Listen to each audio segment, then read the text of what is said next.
तेचेर कितें आसा जाल्यार आमी CCTV कळयतले. आणि ते आज सीझन सुरू आहे सध्या, लोक येत आहेत म्हटल्यानंतर ते बीचवर जाणार. आणि सेकंडली म्हणल्यार हांगा पेट्रोलिंग चालूच आसतली आमची, पण हो जो रायट सायडीचो स्ट्रेच आसा तो मातसो अवॉयड करचो.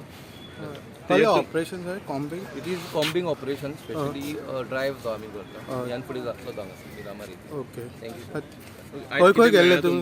ना एक्चुअली आयज आमकां कोण मेळूना, पण पॉसिबली फुडें जातलें तेन्ना एक मेळत जाल्यार एक्सिडेंट. सर कॉम्बिंग ऑपरेशनान कितें जाता सर? कॉम्बिंग ऑपरेशनान आमी नॉर्मली जी एरिया सर्च मारता विच इज आयसोलेटेड एरिया, हय, आनी थंय तरी आमकां अनटुवर्ड्स कितें जालें, कितें इलिगल एक्टिविटीज मेळ्ळी आमी एक्शन करता. ओके.